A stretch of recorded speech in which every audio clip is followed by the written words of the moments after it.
1948चा census act जोपर्यंत amendment होत नाही, त्याच्यात घटनादुरुस्ती होत नाही, तोपर्यंत जातनिहाय जनगणना होईल असं मला वाटत नाही. मुंडे साहेबांचं स्वप्न हे स्वप्नच राहिलं आहे आणि या व्यवस्थेमधल्या ओबीसींना न्याय आजही मिळालेला नाही. नेत्यांना मी एवढंच सांगेन की आम्ही रस्त्यावरची लढाई लढतोय, तुम्ही सभागृहातली किंवा कॅबिनेटमधली लढाई लढा. बघा, मुंडे साहेब हे भाजपचे शीर्षस्थ नेते होते देशातले, तरीसुद्धा ते 2010मध्ये त्यांनी संसदेमध्ये जातनिहाय जनगणनेसंदर्भात जे भाषण केलेलं आहे किंवा 100 खासदारांचा गट ओबीसींच्या हक्क अधिकारावर आणि जातनिहाय जनगणनेसंदर्भात संसदेमध्ये 100 खासदारांचा पाठिंबा मिळवणारे स्वर्गीय गोपीनाथराव मुंडे होते आणि तो गट सत्ताधारी काँग्रेस पक्षाचे खासदारसुद्धा त्यांच्याबरोबर सामील होते.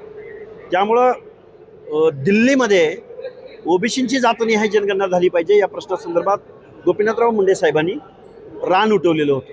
पण आज रोजी महाराष्ट्राचं दुर्दैव असं आहे की महाराष्ट्रामध्ये ओबीसीचे प्रश्न डावलले जात असताना, ओबीसींना बेदखल केलं जात असताना आज गोपीनाथराव मुंडे साहेबांच्या तडफेनं आज या महाराष्ट्रामध्ये कोणी बोलताना दिसून येत नाही. हे दुर्दैव आहे. हे रसायन असं होतं, एका बाजूला तुम्ही आरक्षणाच्या प्रश्नावर बोलताय म्हणून विनायकराव मेटेसारखा आपल्या मराठवाड्यातला नेता, त्यांनासुद्धा जवळ घेणारे माननीय गोपीनाथराव मुंडे साहेबच होते.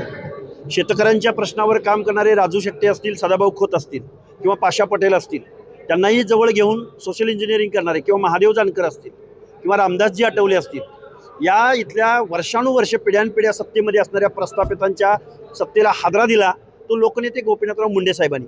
म्हणून मुंडे साहेबांचा जेवढा वकूब होता, जेवढं या महाराष्ट्राच्या जनमानसावर छाप होती, म्हणजे एका बाजूला उदयनराजे महाराज आणि दुसऱ्या बाजूला ऊसतोड मजूर करणारा मजूर, हे जे काही कामगारापासून ते महाराष्ट्राच्या छत्रपती शिवरायांच्या वंशजापर्यंत सगळ्यावर छाप असणारं नेतृत्व होतं ते म्हणजे गोपीनाथराव मुंडे साहेब. त्यामुळं आज रोजी मुंडे साहेब जर हयात असले तर मला वाटतं महाराष्ट्र जे गेल्या 2-3 वर्षामध्ये जे द्वेषानं वेगवेगळ्या जात समूहांना वेगळ्या कुत्सित भावनेनं जे बघतंय एकमेकाकडं, ती परिस्थिती महाराष्ट्रावर ओढवली नसते. 1948चा सेन्सस ॲक्ट जोपर्यंत अमेंडमेंट होत नाही, त्याच्यात घटनादुरुस्ती होत नाही, तोपर्यंत जातनिहाय जनगणना होईल असं मला वाटत नाही. मुंडे साहेबांचं स्वप्न हे स्वप्नच राहिलं आहे आणि या व्यवस्थेमधल्या ओबीसींना न्याय आजही मिळालेला नाही. आणि मुंडे साहेबांचं स्वप्न पूर्ण करण्यासाठी आज पुण्यतिथीच्या निमित्तानं आम्हाला मुंडे साहेबांनी आशीर्वाद द्यावा, एवढा मी तुमच्यासमोर एक सामान्यातला सामान्य कार्यकर्ता म्हणून नेत्यांना काय सांगणार? ओबीसी नेत्यांना मी एवढंच सांगेन की आम्ही रस्त्यावरची लढाई लढतोय, तुम्ही सभागृहातली किंवा कॅबिनेटमधली लढाई लढा. असं बोलताना दिसतंय कोणी बाहेर बैठक? बघा, बावनकुळे साहेब आहेत, भुजबळ साहेब आहेत, पंकजाताई आहेत, ही सगळी मंडळी आहेत आणि ही खूप मोठी आणि दिग्गज मंडळी आहेत. या मंडळींनी सुद्धा कायद्याच्या सभागृहामध्ये आवाज उठवावा, असा एक सामान्यातला सामान्य आंदोलक म्हणून मी त्यांना विनंती करेन. लोकनेते गोपीनाथराव मुंडे साहेबांच्या आजच्या महाराष्ट्रात नसण्यानं खऱ्या अर्थानं महाराष्ट्रामधली जी आज सामाजिक दरी निर्माण झालेली आहे, ही दरी आणि तिच्यावरती जालिम औषध जर कुणाकडं होतं ते स्वर्गीय लोकनेते गोपीनाथ मुंडे साहेबांकडं होतं. आज त्यांच्या नसण्यानं ओबीसीमधले अनेक नेते तर पोरके झालेलेच आहेत, पण ओबीसी समाजसुद्धा पोरका झालेला आहे. कारण ओबीसीच्या संविधानिक हक्क अधिकाराविषयी ठामपणे सभागृहाच्या आत किंवा सभागृहाच्या बाहेर, रस्त्यावर असो किंवा पब्लिकमध्ये असो, आज कोणीही भूमिका घेताना दिसून येत नाही. आणि आज गोपीनाथराव मुंडे साहेबांसारख्या उत्तुंग जातीपातीच्या पलीकडे जाऊन, वेगवेगळ्या प्रदेशांच्या पलीकडे जाऊन, पक्ष पार्ट्यांच्या पलीकडे जाऊन, वेगवेगळ्या विचारधारांच्या पलीकडे जाऊन लोकनेते गोपीनाथराव मुंडे यांचं समाजातलं स्थान वेगळं होतं. आणि आजच्या पुण्यतिथीच्या निमित्तानं मी मुंडे साहेबांच्या चरणी एवढंच म्हणेन की ओबीसीचं हक्क अधिकारांचं संरक्षण करण्याची जिम्मेदारी या सरकारला देव.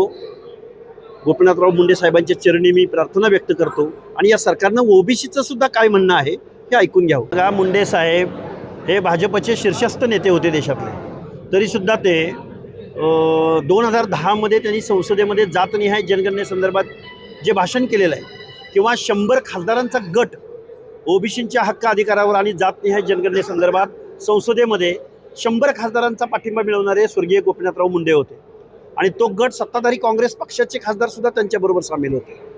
त्यामुळं दिल्लीमध्ये ओबीसींची जातनिहाय जनगणना झाली पाहिजे या प्रश्नासंदर्भात गोपीनाथराव मुंडे साहेबांनी रान उठवलेलं होतं.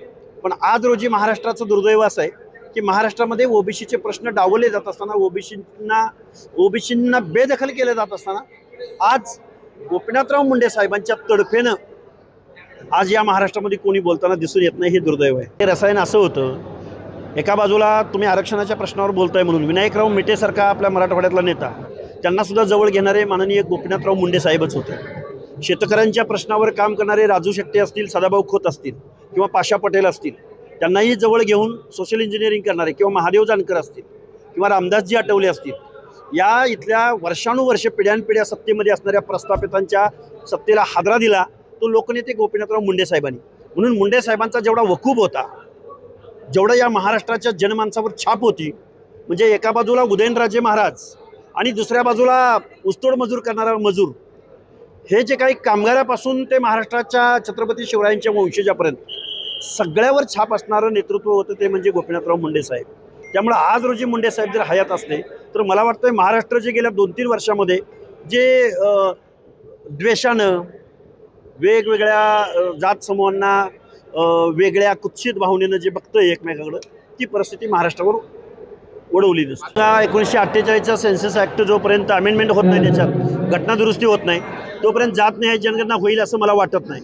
मुंडे साहेबांचं स्वप्न हे स्वप्नच राहिलं आहे आणि या व्यवस्थेमधल्या ओबीसींना न्याय आजही मिळालेला नाही.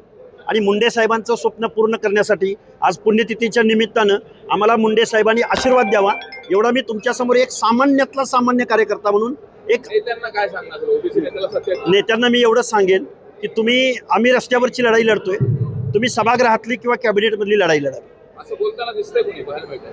बघा, बावनकुळे साहेब आहेत, भुजबळ साहेब आहेत, पंकजाताई आहेत, ही सगळी मंडळी आहेत आणि ही खूप मोठी आणि दिग्गज मंडळी आहेत. या मंडळींनी सुद्धा कायद्याच्या सभागृहामध्ये आवाज उठवावा, असा एक सामान्यातला सामान्य आंदोलक म्हणून मी त्यांना विनंती करेन. लोकनेते गोपीनाथराव मुंडे साहेबांच्या आजच्या महाराष्ट्रात नसण्यानं खऱ्या अर्थानं महाराष्ट्रामधली जी आज सामाजिक दरी निर्माण झालेली आहे, ही दरी आणि तिच्यावरती जालिम औषध जर कुणाकडं होतं ते स्वर्गीय लोकनेते गोपीनाथ मुंडे साहेबांकडं होतं. आज त्यांच्या नसण्यानं ओबीसीमधले अनेक नेते तर पोरखे झालेलेच आहेत, पण ओबीसी समाजसुद्धा पोरका झालेला आहे. कारण ओबीसीच्या संविधानिक हक्क अधिकाराविषयी ठामपणे सभागृहाच्या आत किंवा सभागृहाच्या बाहेर, रस्त्यावर असो किंवा पब्लिकमध्ये असो, आज कोणीही भूमिका घेताना दिसून येत नाही. आणि आज गोपीनाथराव मुंडे साहेबांसारख्या उत्तुंग जातीपातीच्या पलीकडे जाऊन, वेगवेगळ्या प्रदेशांच्या पलीकडे जाऊन, पक्ष पार्ट्यांच्या पलीकडे जाऊन, वेगवेगळ्या विचारधारांच्या पलीकडे जाऊन लोकनेते गोपीनाथराव मुंडे यांचं समाजातलं स्थान वेगळं होतं. आणि आजच्या पुण्यतिथीच्या निमित्तानं मी मुंडे साहेबांच्या चरणी एवढंच म्हणेन की ओबीसीचं हक्क अधिकारांचं संरक्षण करण्याची जिम्मेदारी या सरकारला देवो. गोपीनाथराव मुंडे साहेबांच्या चरणी मी प्रार्थना व्यक्त करतो आणि या सरकारनं ओबीसीचं सुद्धा काय म्हणणं आहे हे ऐकून घ्यावं.